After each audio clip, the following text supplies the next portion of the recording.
Right, so hey everyone and welcome back to another budget photography video. So recently I brought the iPhone 12 Pro Max because frankly the iPhone 12 mini was too small for me. And one of the things that Apple were kind of selling the iPhone 12 Pro Max on was the new Pro Raw. And you know, Apple, just because you put Pro in front of it doesn't make it amazing. As you guys can see in front of me, I have a selection of images in this Pro imaging file here in my Lightroom app. And you can clearly see that above every image, it says DNG.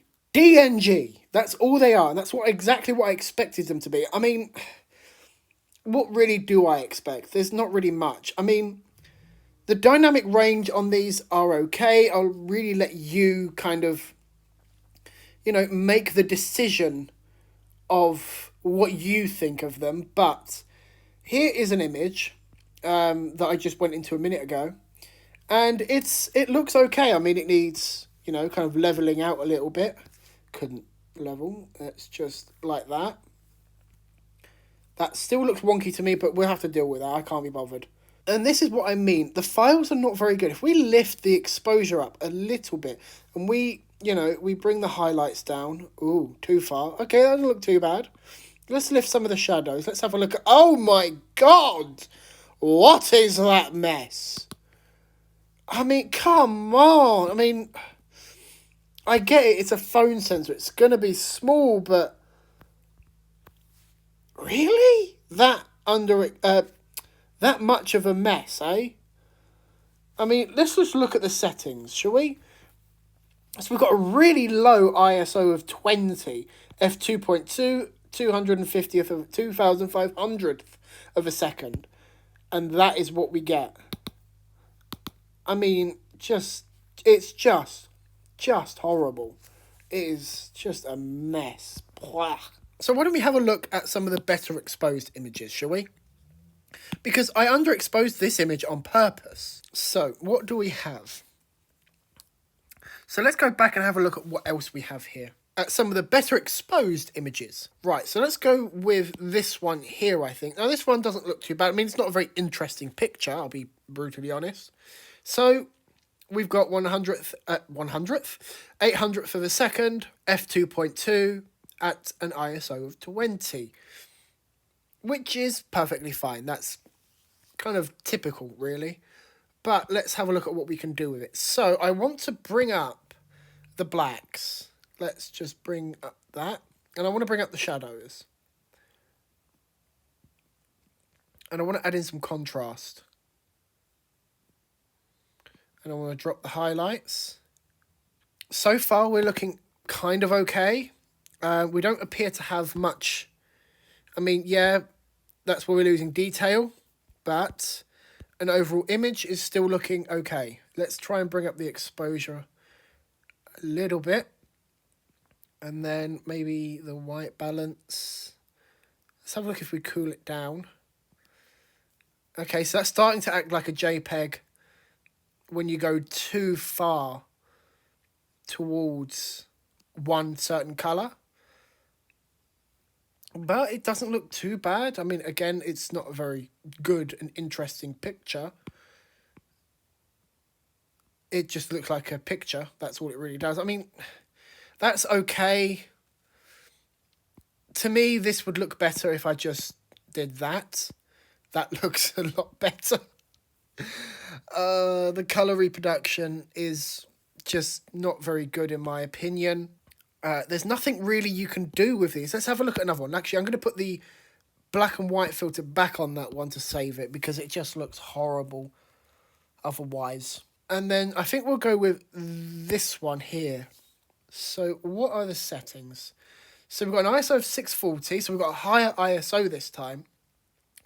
1/60th of a second, so we've got a slower shutter speed, and we've got an f2.2. And we've also got that lady looking at me there. She probably thought I was taking a picture of her when I wasn't. So I think we will try and just get rid of her. Let's see how well Lightroom is able to deal with it. And it didn't. It didn't get rid of her. It didn't do anything at all. This is why I don't like the Lightroom one. Anyway, let's have a look at what we can do with this. So I'm going to bring up the shadows, as I always do. I'm going to drop some highlights, again, as I always do. We don't really need to do much to the exposure. The exposure itself is pretty good. So I think we'll go straight to the colour. And I think we will saturate it a little bit, because it's an autumn day, so, and it is lacking a little bit of saturation. And that's looking a lot better. Let's have a look at the vibrancy. That doesn't look too bad. You can see a lot of detail here in the leaves. I mean, these ones are quite close to me, so what do we expect? There's still a lot of detail kind of in that woman. We can see that she does actually have glasses on, and we can see that there is writing on that, whatever that is. I don't really know what that is, so we'll just leave that. And then let's have a look at the bin. Let's investigate the bin. So, yeah, it obviously does fall apart at that focal length. What do we really expect? But at plus 75 saturation, it doesn't look too bad. Let's add in some contrast. We'll drop the highlights again. Lift some more shadows. We'll lift the whites. We'll lift the whites. Drop them. No, I think we'll lift the whites. And have a look at the blacks. Oh, too far. I think we'll drop the blacks to about there. But yeah, that doesn't look too bad. I'll be brutally honest. It's nothing special. It's nothing like what you obviously be able to get out of a real, camera that can shoot full fat raw. But for a phone, the colours, the detail in that colour. But for a phone camera, it's not too bad. The info that I've been able to pull back in the colours is quite nice. I won't lie. So let's have a look at what one should we do next. Kind of want to do this tree. I don't really know why I took a picture of this tree, but I feel like as if we're just going to have to just go saturate. I feel like as if that's the only problem, well, not problem, but that's the only thing that these phones have, this file format has taken out of the image, because there's still not much room to really, play with these images and get what you really want. But again, this is a phone, so what do we really expect? I mean, if we go to an image of mine from an actual camera, so here is my thumbnail for my last video, and if we go into exposure, we can, we can bring the exposure right up. We can bring in lots of contrast if we really, really want to. And bring that down, actually, to about there. Now, yeah, I will admit, this is one of the ones that I didn't like, because this one in particular is quite out of focus, so please ignore the out of focusness. But we can just bring in some nice yellows back into the image, and we'll saturate it. Ooh, too much. There we go.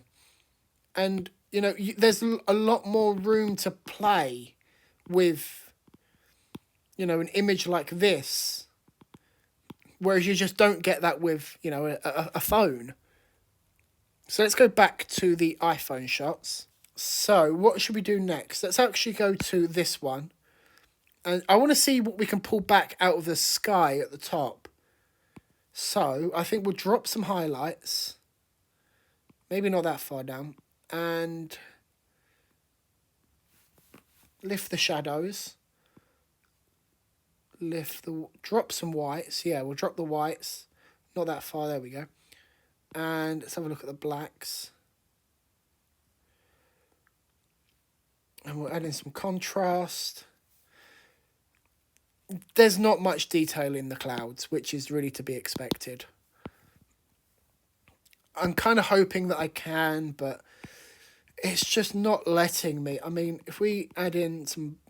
Actually, no, let's go to the yellow.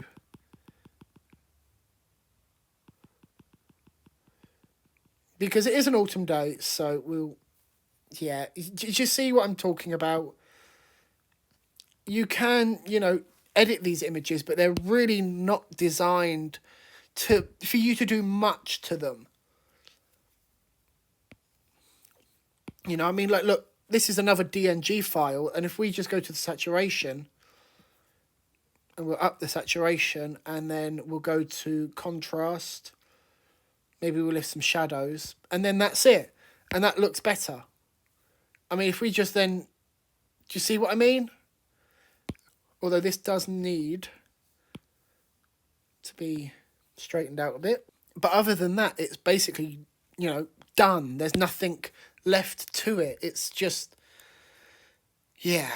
So, in my opinion, DNG, or ProRAW, as Apple likes to call it, is a foot in the right direction for mobile phone photography. But it is not the be-all and end-all of, you know, DSLRs and mirrorless cameras. Of course it's not going to be. But at the same time, being able to do this kind of stuff isn't too bad. I just wish Apple wouldn't market it as the best thing around. Anyway, guys, thanks for joining me in this video. I'll see you in the next one.